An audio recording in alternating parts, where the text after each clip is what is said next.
자, 기초 파트 두 번째 장 클라우드 컴퓨터 환경에서 작업하기라는 부분을 볼 건데 지금 대부분 우리 환경은 개인 PC나 노트북에서 동작을 시키기 때문에 특별히 이 관련이 없는 사람들이 많을 거예요. 이거는 학교 컴퓨터실 환경이나 그런 곳에서 이제 서버 중심으로 동작을 시킬 때 그럴 때 해당되는 것 같은데 일단 이 부분은 안 들어도 되니까 넘어가도 되고 이 뭔지 좀 궁금하다 싶은 사람만 한번 들어볼 수 있도록 할게요.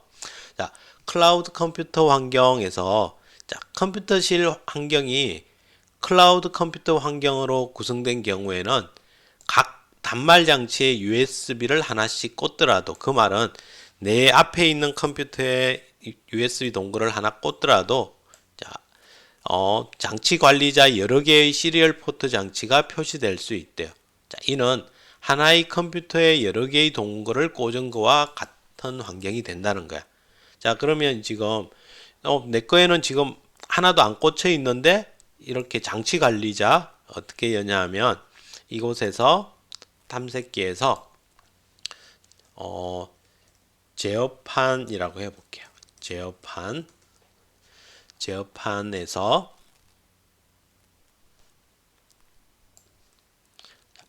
제어판에 여기 하드웨어 및 장치 이쪽을 한번 살펴볼게요. 이곳에 장치 및 프린터 아래에 장치 관리자라는 게 있어요. 이걸 클릭을 해보면 이렇게 이제 현재 내 컴퓨터에 연결되어 있는 장치들이 쭉 보일 거예요. 자, 그런데 클라우드 컴퓨터 환경은 이게 내 것만 보이는 게 아니라 원래 이게 자기 게 아니라 클라우드 컴퓨터 서버 쪽의 환경인 거야. 자, 그러면 여기에서 이제 포트 컴과 LPT 부분 이 부분을 눌러보면 우리가 연결한 저 블루투스 동글이 연결되어 있는 게 여기에 보여. 현재 하나가 연결되어 있고 컴 6에 있다는 거야. 자, 그러면 이제 일단 내 걸 꽂기 전에 클라우드 환경에서는 먼저 이걸 보는 거야. 얘를 보면 지금 컴 6이 하나 붙어 있어. 자, 그리고 나서 이제 내 걸 하나 더 꽂는 거지. 자, 선생님도 새로운 걸 하나 더 꽂아 볼 거예요. 자, 이렇게 해서 연결을 넣고 나면 자, 업데이트 되면서 여기 컴7에 하나 더 붙었죠. 자, 이게 이제 자기가 금방 꽂은 동글이 되는 거야.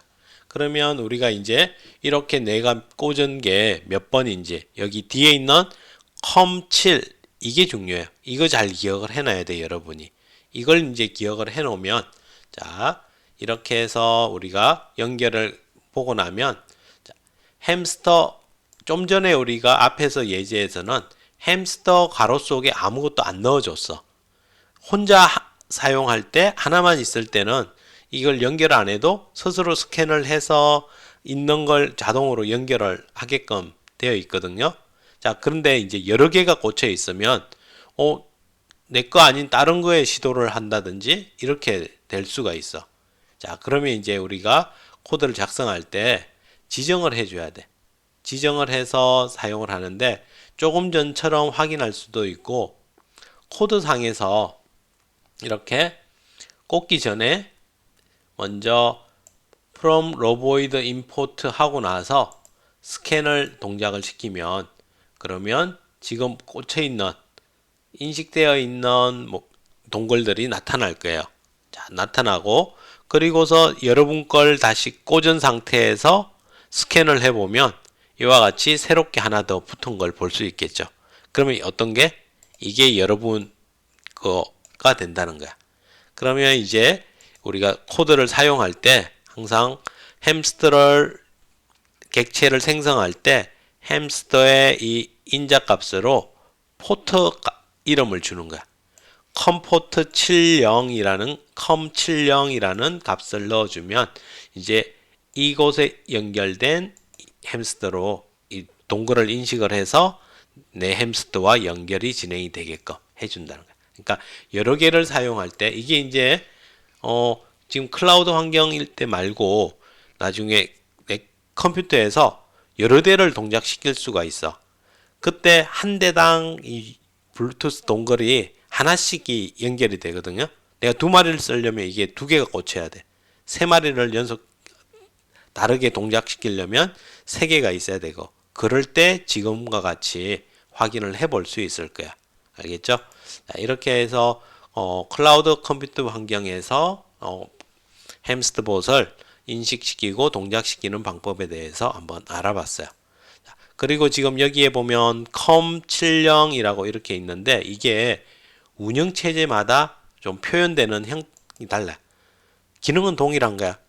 시리얼 포트라고 해서 데이터를 주고받는 한 가지 프로토콜 중에 하나인데, 윈도우즈에서는 이렇게 컴포트라고 해서 COM이라고 표시를 해서 뒤에 숫자를 붙여서 컴1, 컴2, 컴3, 컴4 이런 식으로 붙여나가게 될 거야. 그 다음에 저 애플 쪽에서는 맥OS나 리눅스 같은 경우는 이거는 유닉스 계열이기 때문에 사용하는 그 내부 형태가 두 개가 좀 비슷해.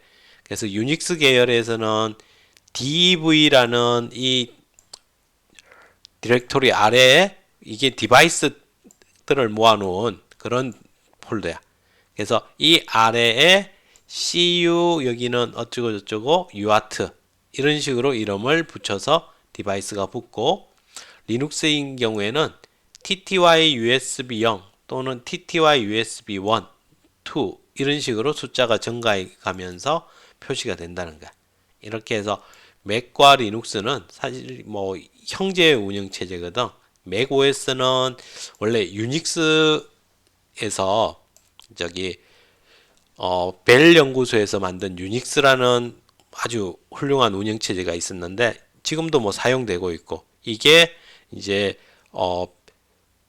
버클리 대학으로 라이센스를 주면서 이제 사용할 수 있게 소스까지 넘겨줬는데, 그걸 버클리 대학에서 이제 버클리 버전의 유닉스를 소스를 만든 거야. 자, 그리고 그 중에서 또 프리 버전으로 해서 오픈 소스로 열어놓은 버전도 있고, 자, 그걸 이제 애플에서 쫓겨난 그때 스티브 잡스가 애플에서 이제 쫓겨나면서 그걸 넥스트라는 새로운 회사를 차렸는데, 그 회사에서 이제 그 버클리 버전에 이걸 좀 더 사용하기 쉽고 그래픽적으로 화려하고 하게끔 새로운 OS를 만든 거야. 그리고 그 OS를 나중에 스티브 잡스가 다시 애플로 복귀하면서 이제 맥 쪽에 다 적용을 시켜서 현재는 이제 맥OS, iOS 이런 식으로 여러 가지 분화가 이루어져서 된 거지.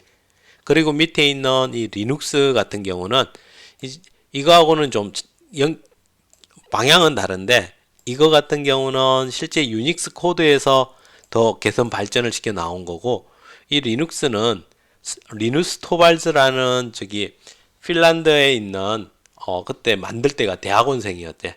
그분이 이제 우리가 사용하는 그냥 인텔 컴퓨터에서 유닉스와 같은 동작을 시킬 수 없을까라고 해서 운영 체제를 이제 그걸 베이스로 해서 직접 만들었대. 만들어서 리눅스라는 리눅스 커널 운영 체제의 핵심인 커널을 만들고, 거기에 세계의 여러 많은 프로그래머들이 합류해 가지고 오픈 소스로 해서 발전을 시켜서 만들어진 거야.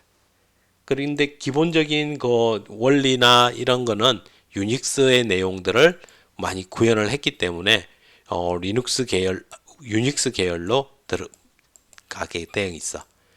그리고 여기에 이 리눅스는 여러분이 뭐 선생님 학원에서도 리눅스를 우리가 베이스 운영체제로 쓰기도 하고 하는데, 여러분 스마트폰, 안드로이드 스마트폰이 이 리눅스의 운영체제가 바닥에 깔려 있어.